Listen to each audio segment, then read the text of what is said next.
What's up, y'all? Back again. Welcome in. Lead to the Pack Sports. What's going on, y'all? Wow. Week one, it was great. Tons of entertaining, exciting games. We had one or two blowouts. I think it was just the Baltimore Ravens and Cleveland Browns, along with the opening night game that was pretty much blowout with the Kansas City Chiefs and the Houston Texans. But all the others were very entertaining games from pretty much start to finish. Just it was great to have football back. It was great. It was awesome. So with that being said, let's dive in. We got the week 2 rundown. So I'll probably do this every week. Just whatever week is coming up, kind of do a quick little rundown of some games and some things to point out and whatnot. So here we go, week 2 rundown. Exciting week 1. Now it's time to move forward and see what's in store for this upcoming week. So here we go. So one second, I got my little setup here with my laptop, my topics, my everything. So I'm trying to stay organized this time. So here we go, week 2 rundown. First off, kicking things off tonight, we have the Cleveland Browns and the Cincinnati Bengals. Joe Burrow in week 1 was decent. Wasn't bad, wasn't outstanding. The Cincinnati Bengals fell short 16-13 to the Chargers. Now the Bengals had a chance to win this game if not for an AJ Green push-off. Beautiful pass from Joe Burrow to the corner of the end zone. It was great. It would have been an epic first NFL career win for Joe Burrow. But unfortunately, they had to push off from AJ Green, and then the Cincinnati Bengals kicker, just like the Tennessee Titans kicker, jacked the field goal, the game-tying field goal that could have sent it to overtime. So, yeah, Burrow in week 1, he was 23 of 36, 193 yards, no touchdowns, an interception. It said he wasn't bad. So tomorrow night, prime time, Cincinnati, Cleveland. That should be interesting. The Browns got absolutely destroyed in week 1 by the Baltimore Ravens. Baker Mayfield, struggles continue. No chemistry. There's no organization. The Browns just look like a mess. Their team loaded with talent, but they can't seem to put it together. I'm hoping Kevin Stefanski can get things going. It looked like the running game had some success with Kareem Hunt and Nick Chubb. Both of those guys combined, I think, rushed for over 100 yards. But the passing game's got to get going. Baker Mayfield, they had some mistakes. I think he threw like 3 interceptions, or he had several turnovers, and the offense wasn't good. So Thursday night, prime time, Cincinnati versus Cleveland. I'm just really excited to watch Joe Burrow and how he's going to perform in a primetime situation on the NFL stage. So I'm excited to watch what he does. I didn't get to catch all of his game on Sunday, but I saw bits and pieces and whatnot. And like I said, he was solid. So I'm excited to sit down and watch the game tomorrow. We'll see how that goes. Next, how do the Eagles respond after their disastrous week 1 performance? If you watched the game like I did, being an Eagles fan, you were left with a lot of questions and what the hell the future looks like right now. Now, granted, the Eagles had some injuries on the offensive line. Miles Sanders was out. Defense was rotating guys in and out. But mainly the offensive line was the biggest struggle for the Philadelphia Eagles. Jumped out to a 17-point lead. It looked like they were going to score a ton of points. Looked like they were going to score a lot of points. Unfortunately, things started to go south late in the second quarter, and the Eagles could never really recover. Carson Wentz threw a couple interceptions, but the glaring stat of all was he was sacked 8 times. And the Washington football team, had 15 quarterback hits, I believe. That's insane. That is insane, man. Now, as bad as the offensive line was, some of those were Carson Wentz's fault, so he's got to be better. But the Eagles just hot start, and then offense became stagnant. the sacks started piling up, and the Eagles were giving the Washington football team short fields. Now, if you watch the game, Dwayne Haskins and that offense was not very good. Dwayne Haskins has some issues. I think there's potential there, but right now, I don't think he's that good, and I don't think the Washington offense is that good. But the Eagles gave them short fields, and they were able to capitalize, which good for them.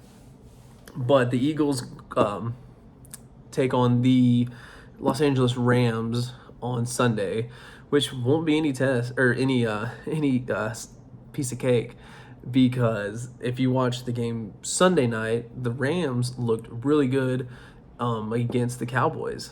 Defense looked good. Aaron Donald just looked like a man once again. I mean, the dude was really, really good.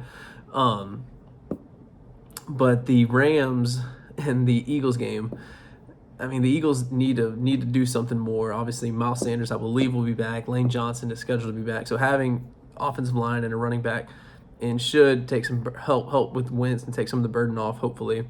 But it's going to be a test for them. They got to get in gear and do something. They can't have another performance like they did on Sunday. So we'll see.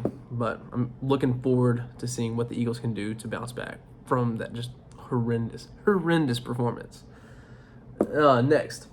So leading up to the season, I had some high expectations and high hopes for the Indianapolis Colts along with the Minnesota Vikings. Both teams on Sunday kind of laid an egg, in a sense. First, we'll start with the Colts. The Colts went to Jacksonville.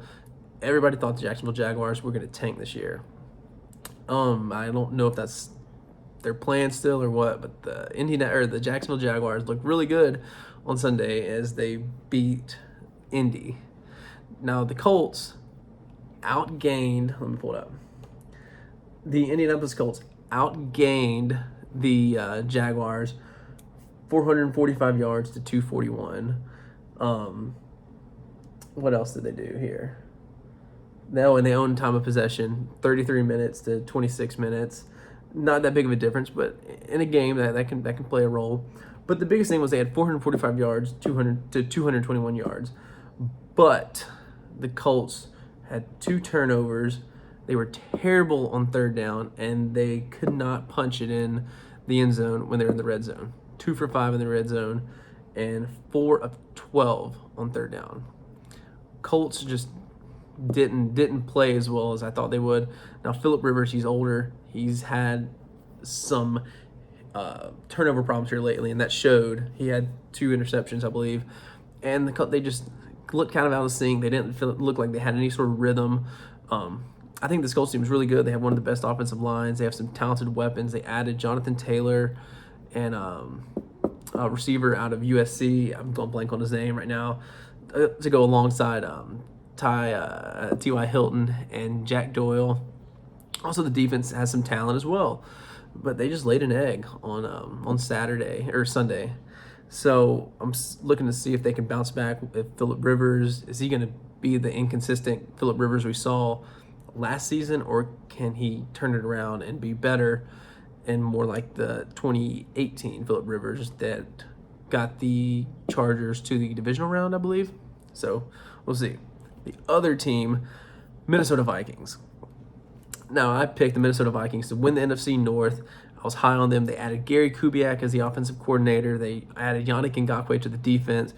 I just thought they lost Stephon Diggs, which is a big blow to the receiving game. But drafting Justin Jefferson, and I just thought that they would be better. Offensively, I believe Kirk Cousins only threw like 5 passes in the first half. I didn't see it, but I was hearing from what people were saying that offensively they held Kirk Cousins back and they just weren't able to do anything. So at halftime they found themselves down, I believe. What was it? I'm pulling up the box score now, guys.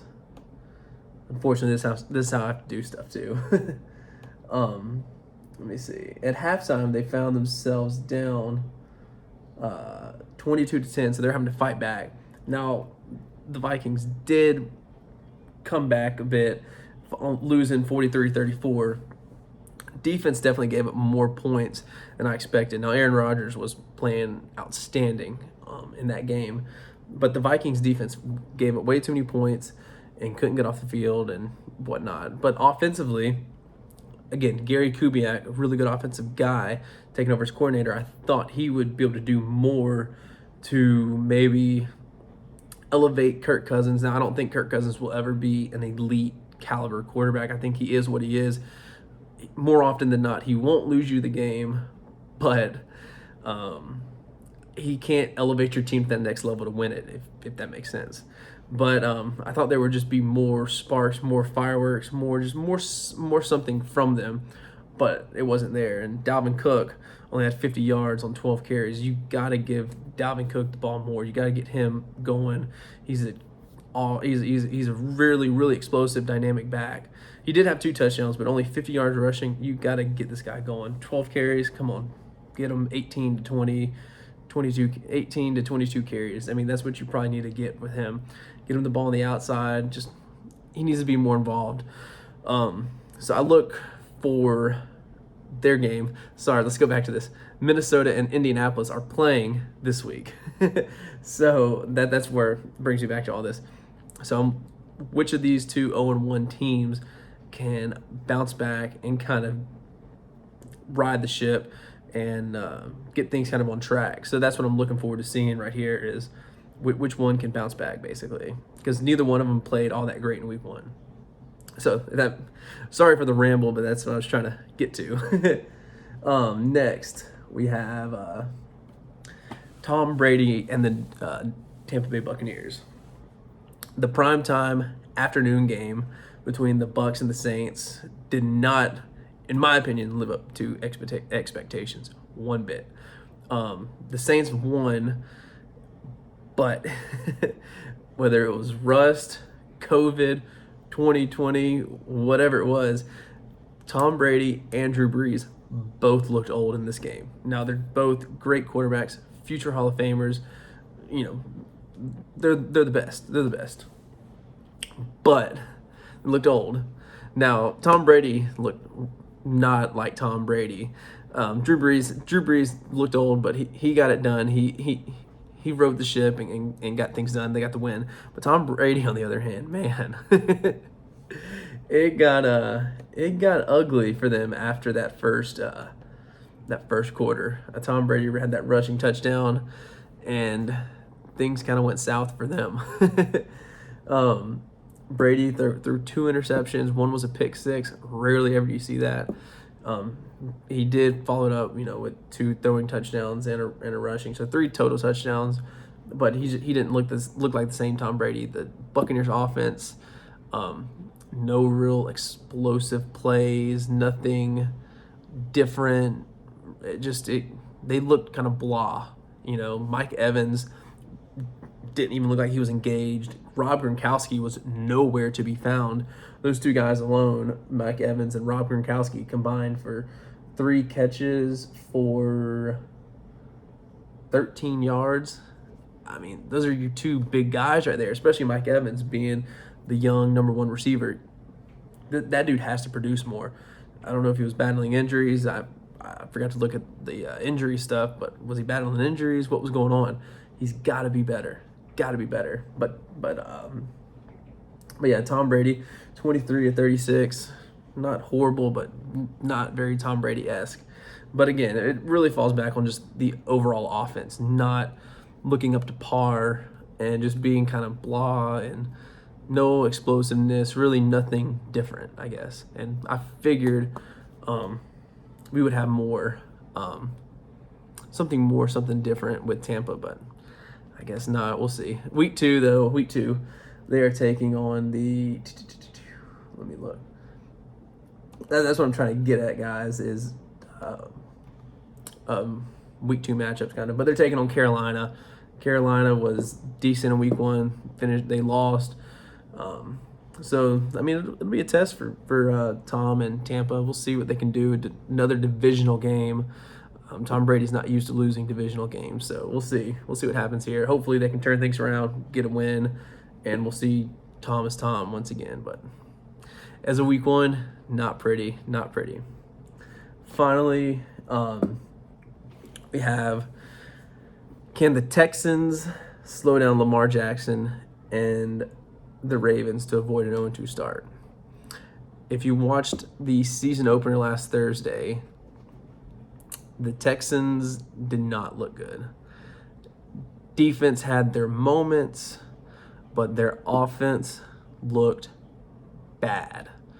The loss of DeAndre Hopkins really showed. Deshaun Watson played a very solid game. I think Deshaun Watson is going to have to work some Russell Wilson magic this season to lead the Texans to a winning record, or at least a 500 record. I mean, Deshaun Watson's going to have his hands full, but it was clear that the loss of DeAndre Hopkins, it's going to hurt them this year. It really is, I believe. We'll see. The Ravens in week 1 steamrolled Cleveland, as I said earlier. Lamar Jackson, the dude just continues to amaze me, and it's fun to watch. His highlights, it's incredible. So, I mean, this matchup in general, Deshaun versus Lamar, I think it'll be a really, really good quarterback matchup.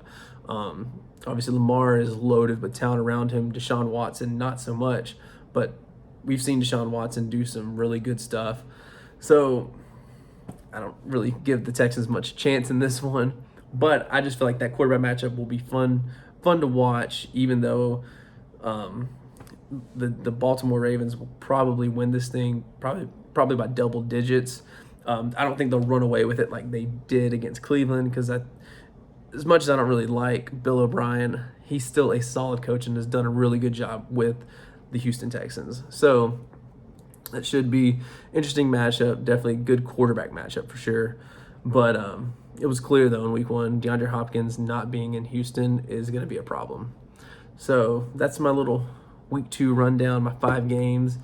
So here they are again. Burrow makes primetime debut Thursday night against the Browns. Should be interesting and fun. Probably give a reaction piece to that on Friday. How do the Eagles respond after disastrous week 1 as they take on the Rams in week 2? What are the Eagles going to do? They got to bounce back. 2 teams that didn't play as expected in week 1, Colts and Vikings, face off in week 2. Which of these 2 teams is going to separate itself and show what they can do going forward? They both made changes this offseason. They added pieces. They lost a few pieces. So who's going to separate themselves? I'm high on both teams, and I think both teams are playoff teams. But they didn't show their full potential in week 1. So who bounces back? Who separates themselves? Can Tom Brady and the Buccaneers bounce back from a rough week 1? Rough is saying it lightly, I believe. The Tom Brady, he's the GOAT, but it was clear the chemistry wasn't there just yet offensively with this unit. Bruce Arians, heck of an offensive coordinator, heck of a head coach, heck of an offensive coordinator as well. We'll see what they can do in week 2. I hope for the best, because they're a loaded team. Tom Brady is great, and I would like to see some fireworks. I'd like to see something more. So rough week 1. What do they do in week 2? What does Tom do? Can they bounce back? And can the Texans slow down Lamar Jackson and the Ravens to avoid an 0-2 start? Personally, I don't think they can avoid the 0-2 start unless just something crazy happens. The Texans don't have the offensive firepower to keep up, and Lamar Jackson and the Ravens defense played outstanding in week 1. Offensively, loaded. Lamar Jackson, insane. He's gotten better. So it's going to be tough. I think Deshaun Watson and Lamar it's going to be a great duel back and forth. But again, the loss of DeAndre Hopkins, I know I've said that about 100 times in like 2 minutes, but that loss is insane. And yeah, that loss for that team is insane. So we'll see what happens. Week 2 starts tonight. Cincinnati, Cleveland, NFL Network. Hopefully everybody tunes in. Reaction piece to Joe Burrow's primetime debut will be out sometime on Friday. So kick back, enjoy. Thank you for tuning in. Hope y'all are enjoying these. Again, if you ever want me to talk about your team, talk about something, I will do some research. I will figure it all out, and I will write a piece. I will talk about a piece. Or, hey, if you want to come join me, we'll do something together and hang out. Again, Leader of the Pack Sports. Thank you. Like, share, follow, and happy football. Let's go, guys.